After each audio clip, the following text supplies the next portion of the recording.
हाथ धोया, तुरंत आम में अंकुरन आने लगा। हाँ, तुरंत आम बड़ा होने लगा, तुरंत उसमें शाखा प्रशाखा सब डालियां पत्तियां सब उसमें आम आने लगे।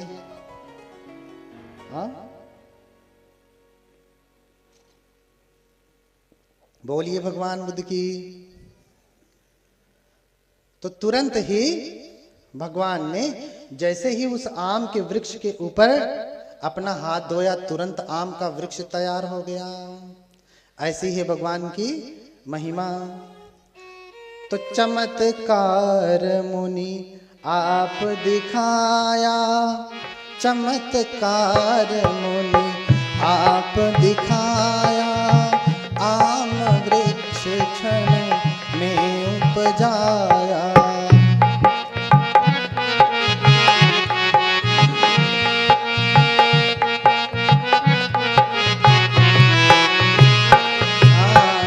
चमत्कार मुनि आप दिखाया, आम वृक्ष क्षण में उपजाया।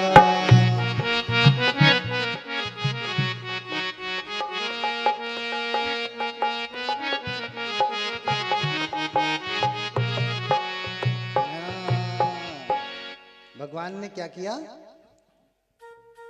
चमत्कार बनी आप दिखाया, आम वृक्ष क्षण में उपजाया। बाढ़ा वृक्ष कासे गयऊं, लोगन के मन विस्मय भयऊं। लोगों के मन में विस्मय हुआ, लोग आश्चर्यचकित हुए, ये कैसे हो गया? ये ऐतिहासिक घटना है, कोई काल्पनिक घटना नहीं है। देखते ही देखते आम का वृक्ष खड़ा हो गया। राजा देख करके आश्चर्यचकित हो गया, तुरंत सैनिकों को आदेश दिया कि इसका संरक्षण किया जाए, कोई इसे हानि न पहुंचाने पाए। लोग आम के फल को तोड़ करके खा रहे हैं, ये देखने के लिए कि ये सच में असली है या नकली। हा? और खा रहे हैं तो आम का फल इतना मीठा कि आज तक ऐसा कभी मीठा फल खाया नहीं, ऐसा कभी मीठा फल नहीं खाया। अब तो उन लोगों की खटिया खड़ी कि भगवान बोले हैं कि आम के वृक्ष के नीचे चमत्कार दिखाएंगे, लेकिन आम का वृक्ष तो सब उखड़वा दिया था। भगवान ने यूं ही चुटकी में आम का वृक्ष उपजा दिया। इधर ये सभी पहुंच करके फिर क्या करते हैं? खैर के वृक्ष की लकड़ियों से अपना मंडप बनवाते हैं। चमत्कार दिखाने के लिए खैर के वृक्ष की लकड़ियों से अपना मंडप बनवाते हैं। राजा प्रसेनजित उस समय आते, बिंबिसार से छोटे हैं राजा प्रसेनजित। भगवान बुद्ध के पास आते, कहते कि भगवान, निंगंठों ने तो अपना मंडप बना लिया है, मैं आपका मंडप बनवा देता हूं। बोले नहीं राजन, आप रहने दें, मेरे मंडप को बनाने वाले तो अन्य हैं। बोले भगवान, यहां मेरे सिवा और कोई नहीं है जो मंडप बनाने वाला, आप किसे कहने बनाएगा? बोले मेरा मंडप तो देवराज शक्र स्वयं बनाएंगे। वहीं राजा प्रसेनजित हाथ जोड़ लेते, वहीं राजा प्रसेनजित तुरंत हाथ जोड़ लेते। तब तक स्वयं शक्रदेव आदेश करते वातवलाहक देवता को कि इतना तेज आंधी चलो कि इनका जो मंडप बना है ना, सब उखड़ पकड़ जाए। हाँ, वातवलाहक देवता ने जोरों से आंधी चलाई और उनका जो मंडप था सब उखड़ करके धूल में जाकर के पड़ गया। फिर कहा कि जोरों से वर्षावलाहक देवता से कहा कि इतनी तीव्र वर्षा करो कि इन्हें चोट भी लगे और एकदम से धूल जो है गीले भी हो जाए। और फिर भयंकर वर्षा हुई, एकदम से गीले हो गए, सारी दरी सारा पहंडा जो कुछ भी लगा था सब नष्ट हो गया, सब गीला गीला हो गया। फिर बोले सूर्य देवता से कि इतनी तपन पैदा करो, सूरज से बोले कि इतनी तपन पैदा करो कि ये लोग इसमें जलने लगे। इतनी भयंकर प्रचंड गर्मी सूरज ने दिया कि भयंकर गर्मी से पसीने पसीने होने लगे। फिर से वात वाला आग को बोला कि धूल चलाओ, धूल उड़ाओ, इन्हें धूल धूसर करो। धूल धूसर बादलों ने भूमि को इस भांति घेरा। हाँ, तो पूरा एक तो गीले हो गए, पसीने पसीने हो गए, अब धूलकंड, हाँ, तूफान आ गई, पूरा धूल मिट्टी से एकदम लथपथ होकर के मुंह काला हो गया। मुंह क्या हो गया? काला हो गया। अब चमत्कार कैसे दिखाए? भागने लगे, भागने लगे, भागने लगे, जोरों से भाग रहे हैं। पूर्ण कश्यप, आपको पता है मृत्यु कैसे हुई? भाग रहे हैं, भाग रहे हैं। रास्ते में उन्हीं का एक भक्त जो हल चला रहा था, उसने सुना था कि आज हमारे गुरुगण चमत्कार दिखाएंगे, तो जल्दी से अपने हल बैलों को बांध करके, वो जो नधना होता है ना, उसको लेकर के भागा भागा उधर ही आ रहा था। और देखा कि रास्ते में उसके गुरु ही धूल धूसर होकर के भागते हुए आ रहे हैं। तो हाथ जोड़कर कहता, अरे गुरुवर, हम लोग तो आपका चमत्कार देखने के लिए आ रहे थे। तो उनके हाथ से नदना छीन करके, रस्सी छीन करके कहता, चलिए रस्सी मुझे दे, तुझे चमत्कार से क्या काम।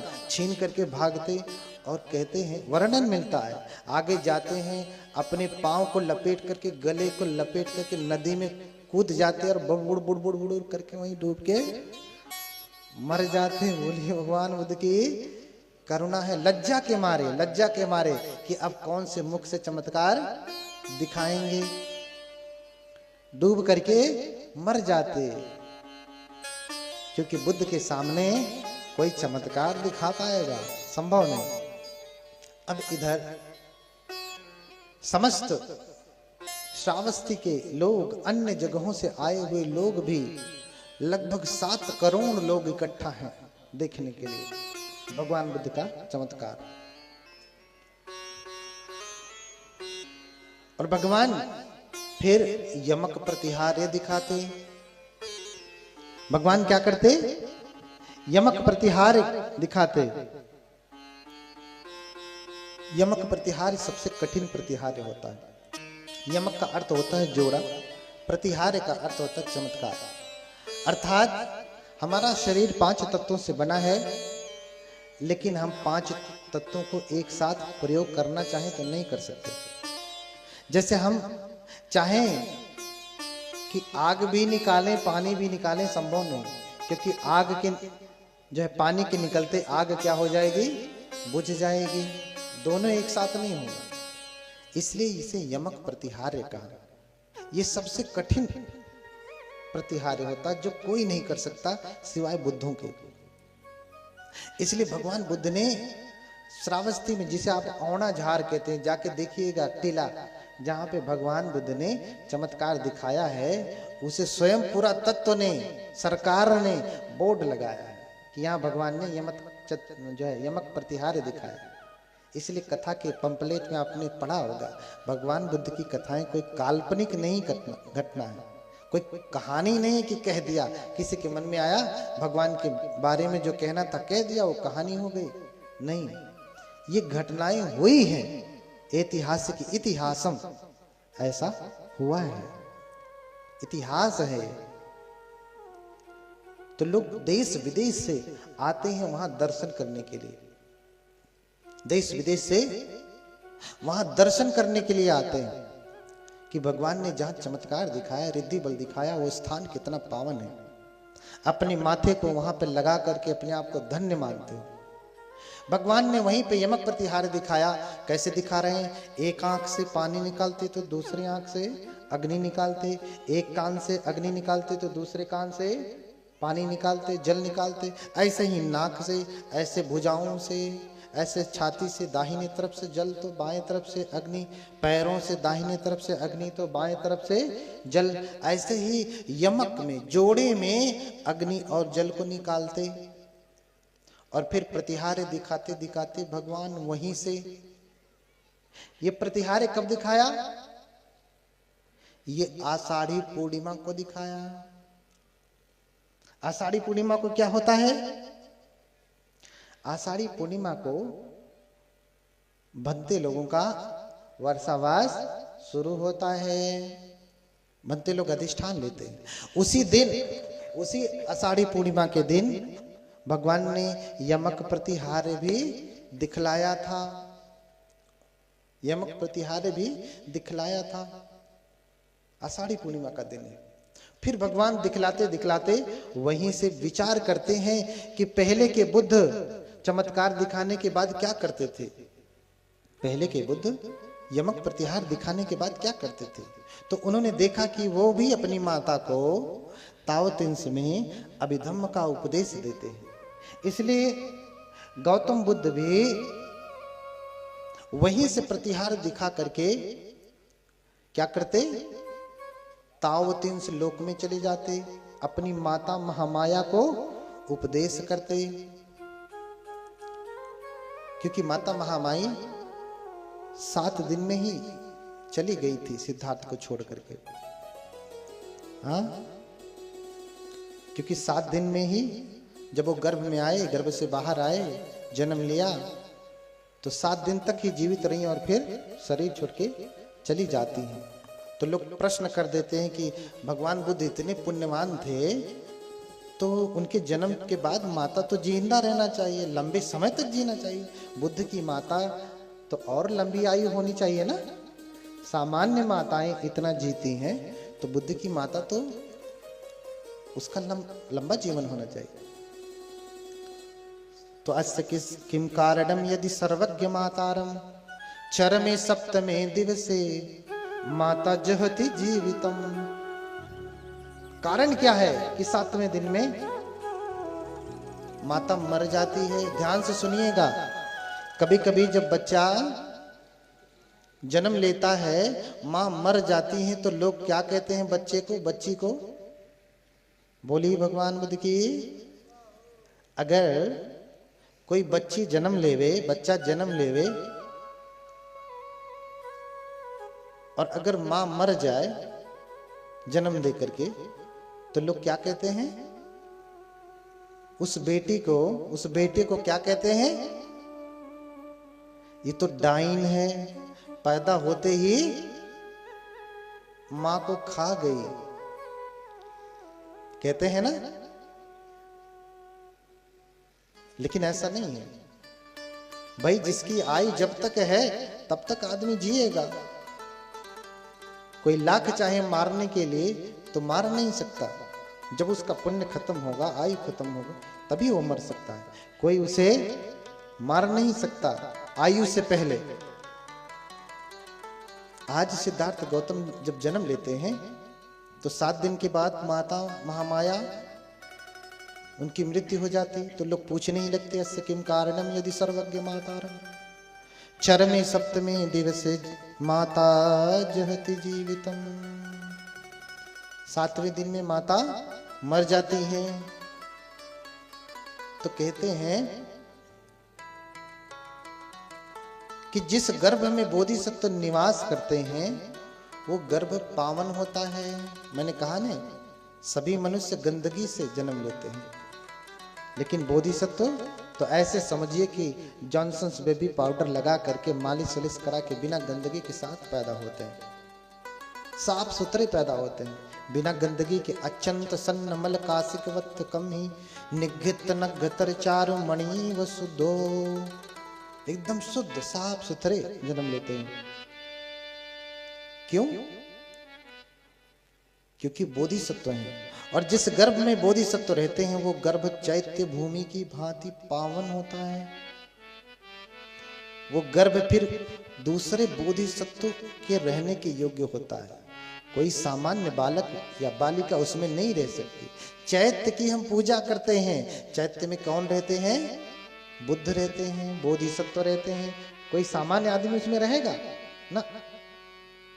इसलिए चरमे सप्तमे दिवसे माता जहति जीवितम। इसलिए माता अगर जीवित रहेंगी तो फिर उनका संसर्ग होगा, फिर कोई गर्भ में आएगा, फिर ये भूमि उनका गर्भ पावन नहीं रह जाएगा। इसलिए 7 दिन के बाद वो देवलोक चली जाती हैं, ताव तिंस देवलोक में चली जाती हैं। सिद्धार्थ गौतम की माता भी ताव तिंस देवलोक में चली गई। और देवताओं की आयु बड़ी लंबी होती है। मनुष्य का 100 साल का जीवन, देवताओं का 1 दिन होता है। कितना कितना होता है? मनुष्य का 100 साल का जीवन देवताओं का 1 दिन के बराबर होता है। 1 दिन होता है, समझ रहे ना? और ताओ तिंस देवलोक का तो बहुत लंबा है। मनुष्यों का 1000 का जीवन ताओ तिंस का 1 दिन का जीवन होता है। इतना लंबा जीवन। और उनका भी 30 दिन का मास होता है और 12 मास का संवत्सर होता है। 12 मास का संवत्सर अर्थात वर्ष होता है। अब यमक प्रतिहार दिखा करके बुद्ध कहां जाएंगे? देवलोक में अपनी माता को उपदेश करने। तो क्या करते हैं भगवान? यहीं से कहते हैं कि देवलोक की दूरी उन्होंने 3 पग में नापी है। अब 3 पग कहां पे क्या व्याख्या है आप समझिएगा, कहां से गया। देवलोक की दूरी भगवान ने 3 पग में नापी है। बोलिए भगवान बुद्ध की। 3 पग में 3 देवलोक चले गए। 1 पग धरती पे है, दूसरा पग युगंधर पे रखा। हाँ, युगंधर के बगल में ही सिनेरू है ना। और फिर तीसरा कहां रखा? देवलोक में रखा। अब इतना बड़ा भगवान का पैर हुआ क्या? तो वर्णन मिलता है कि जैसे भगवान अपना पैर उठाते तो भगवान का पैर बड़ा नहीं होता, अपितु युगंधर पर्वत ही छोटा होकर के भगवान के पैरों के नीचे आ जाता। भगवान उस पे पैर रख लेते। एक बात और ध्यान रखें कि भगवान कहीं भी प्रवेश करते हैं तो सर झुका के प्रवेश नहीं करते। जैसे किसी का घर का द्वार छोटा हो तो हम लोग झुक करके जाते हैं ना। और पहले तो बहुत जो छोटे छोटे गरीब लोग होते थे उनके घर का द्वार छोटा बनता था। राजा महाराजाओं का घर का द्वार बड़ा होता था। तो छोटे लोगों के घर में जाने पे सर झुका करके जाना पड़ता था। लेकिन बुद्ध अगर किसी के घर में जा रहे हैं, किसी ने निमंत्रण दिया तो बुद्ध अपने सर को नहीं झुकाते, अपितु द्वार ही बड़ा हो जाता है। बुद्ध सीधे सीधे अंदर चले जाते हैं। बुद्ध कहीं कभी भी अपना सर नहीं झुकाते हैं। ये बुद्ध का बल है, बुद्ध की महिमा है कि वो कहीं भी किसी भी परिस्थिति में सर नहीं झुकाते।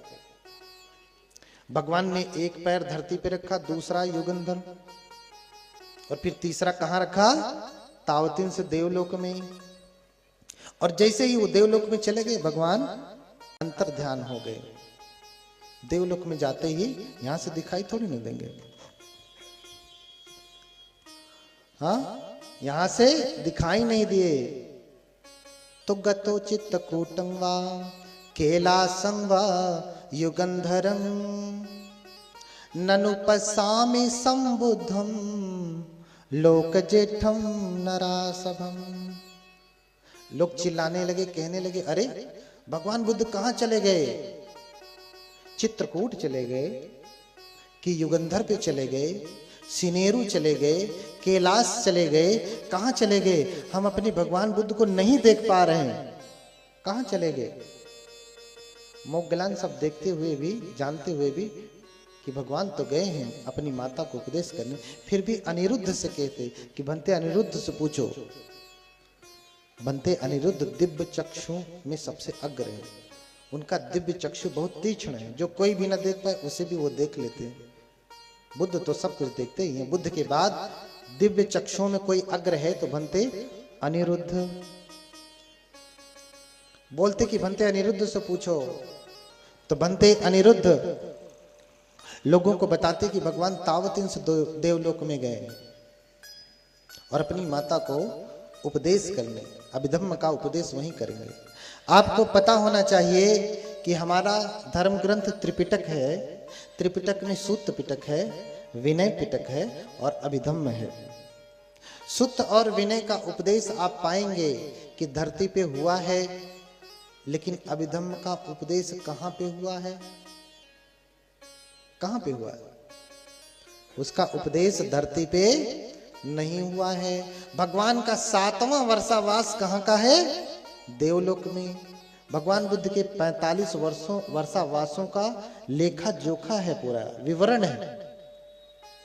उन विवरणों में भगवान बुद्ध का जो 7वां वर्षावास है वो कहां पे है? देवलोक में। तो आज ये आषाढ़ी पूर्णिमा का दिन है।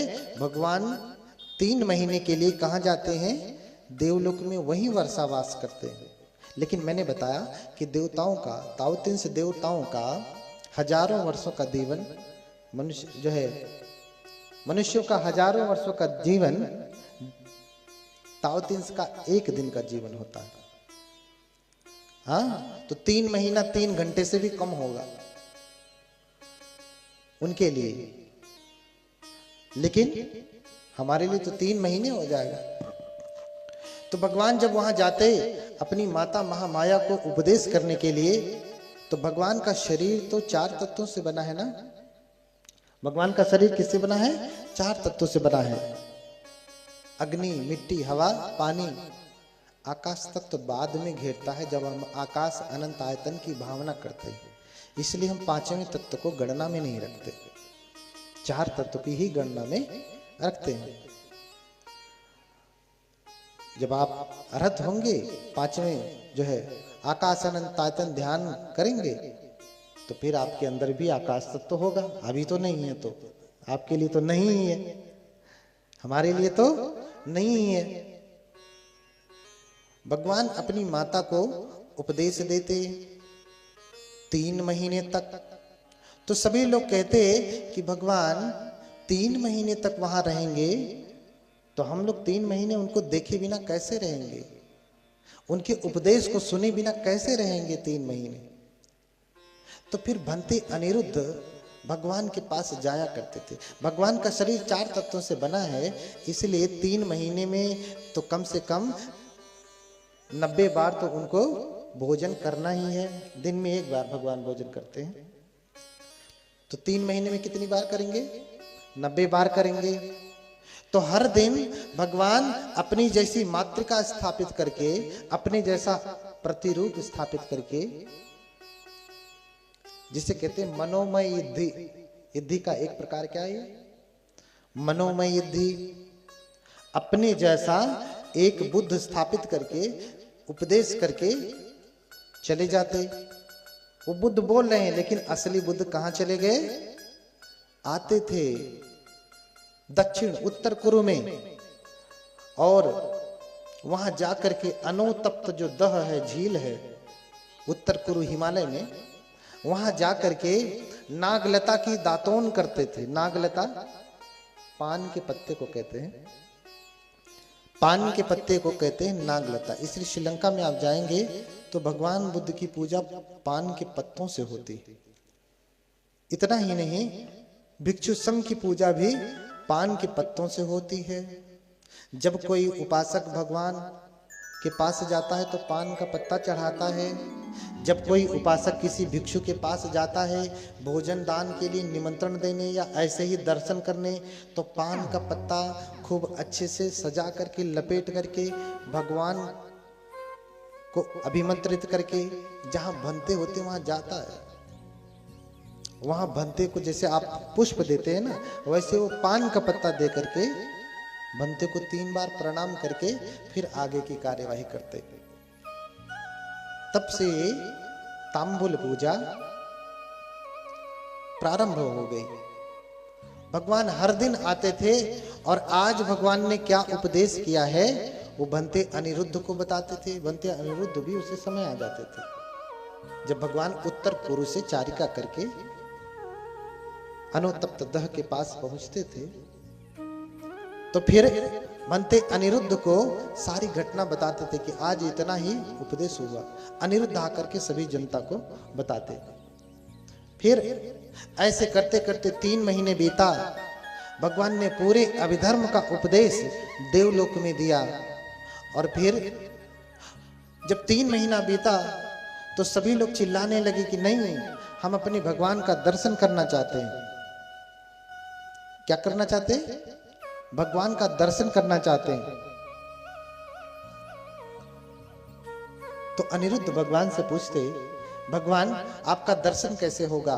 बोले इस समय तुम्हारा बड़ा भाई मुग्गलान कहाँ है? बोले इस समय संकिसा में है। तो बोले सभी को बोलो कि संकिसा में आए, वहीं तथागत उतरेंगे। जब 3 महीने पूरा होता है, तीसरे महीने में जो जनता श्रावस्ती में थी भागी भागी कहां पहुंचती है? संकिसा में। और भगवान अभी देवलोक से उतरने वाले हैं संकिसा। तो देवराज शक्र ने आदेश दिया कि 3 प्रकार की सीढ़ी बनाई जाए, एक सोने की, एक चांदी की और एक मणि की, रत्न की। 3 सीढ़ी बनाई जाए। 3 निस्सेनी कहते हैं उसे, निस्सेनी सीढ़ी बनाई जाए, क्योंकि भगवान उन्हीं सीढ़ियों के द्वारा नीचे उतरेंगे। जब 3 महीने पूरा होता है तो एक तरफ सहमपति ब्रह्मा खड़े होते हैं छत्र लेकर के। जिन ब्रह्म को पाने के लिए लोग इतना तप करते हैं, ध्यान से सुनिए माता जी, जिस ब्रह्मा की प्राप्ति के लिए, जिनको खुश करने के लिए आप इतना तप करते हैं, वो ब्रह्मा इस भगवान की सेवा में छत्र लगाए खड़े हैं। हाँ, कैसा छत्र? जैसा भी छत्र लगा था ना, ये तो सामान्य छत्र है। भगवान का छत्र तो स्वर्ण रत्न रजत पूरी तरीके से सुशोभित रत्नों से बना हुआ छत्र। स्वयं सहमपति ब्रह्मा छत्र लगाते हैं भगवान को। तभी से भगवान बुद्ध के जितने भी विहार श्रीलंका, थाईलैंड, बर्मा, म्यांमार में मिलेंगे, उन भगवान बुद्ध के ऊपर आप देखेंगे, ध्यान नहीं दिए होंगे तो देखिएगा क्या लगा रहता है? छत्र लगा है ना। आप ध्यान से देखिएगा, किसी भी श्रीलंकन मंदिर में आप देखेंगे छत्र लगा रहता है। बनते लोगों के ऊपर भी क्या धारण करते हैं? छत्र। स्वयं संपत्ति ब्रह्मा जो चांदी की बनी हुई सीढ़ी है बाएं तरफ, उस पे छत्र लेकर के खड़े हो जाते हैं। दाहिने तरफ देवराज शक्र पंखा लेकर के झलने लगते। उनका जो सेवक है, उनका जो म्यूजिशियन है, गंधर्व पंचशिख गंधर्व पुत्र, वो अपनी वीणा लेता है और भगवान बुद्ध के स्वागत में देवलोक से बजाते बजाते बजाते पिपी पिपी पिपी पिपी करते हुए देवलोक से कहाँ लेकर के आता है? संकिसा की भूमि पर लेकर के आता है। बोलिए भगवान बुद्ध की। कहते हैं कि जब भगवान उतरते हैं तो बाकी सभी सीढ़ियां तो अदृश्य हो जाती, लेकिन 7 पदों की सीढ़ियां बची रहती।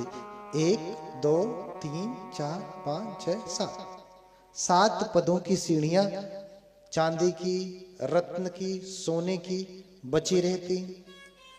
और जब फाहियान वेनसांग आते हैं, इत्सिंग आते हैं, उन्होंने अपने यात्रा विवरण में लिखा कि आज भी 2 सीढ़ियां तो जमीन में नीचे दब गई हैं, लेकिन 5 सीढ़ियां, 5 पदों वाली सीढ़ियां 1 2 3 4 5 अभी भी जमीन के ऊपर हैं, दिखाई देती हैं, जिससे भगवान बुद्ध उतरे हैं।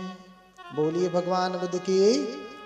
आप उनकी यात्रा विवरण में पढ़िए, उन्होंने अपनी आंखों से देख करके लिखा है, किसी के कहने पे नहीं लिखा, देख करके लिखा है आंखों से। तो वैज्ञानिक लोग जो उन्हें अच्छा लगता है वो कहेंगे वेनसांग ने ऐसा किया वैसा किया, और जो ऐसी महिमा वाली बातें वो कहेंगे कि तो मिलावट है। भैया जब तुम इसको मिलावट कह रहे हो तो वो कैसे असली होगा जो तुम कह रहे हो? वो भी तो मिलावट होगा ना। बोलिए भगवान बुद्ध की। सभी श्रावस्ती वासी